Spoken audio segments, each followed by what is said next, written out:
अरे तुहारा से प्यार यार कबो नहीं टूटी, केहू के तुरले पर।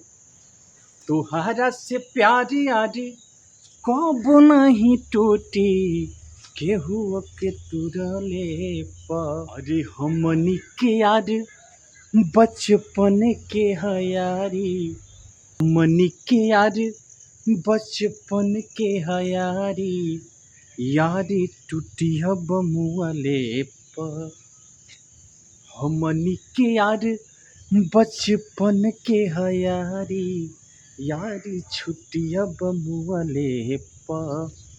तुहारा से प्यार यार कब नहीं टूटी, केहू के तुरले पर। एहो हमनी के यार बचपन के हयारी, यारी छुटिया बमुआले पर।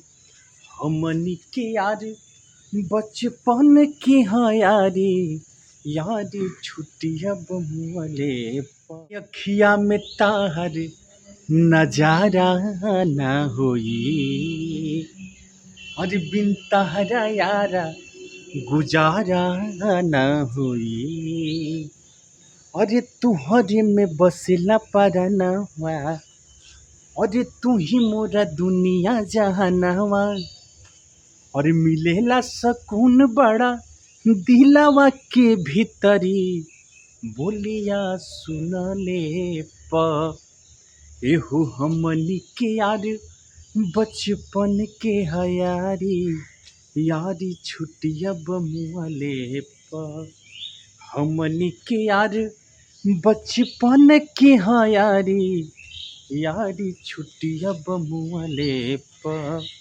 तुहारा से प्यार यार कब नहीं छूटी, केहू के तुरले पर। एहो हमनी के यार बचपन के हयारी, यारी छुटिया बमुआले पर। हमनी के यार बचपन के हयारी, यारी छुटिया बमुआले पर।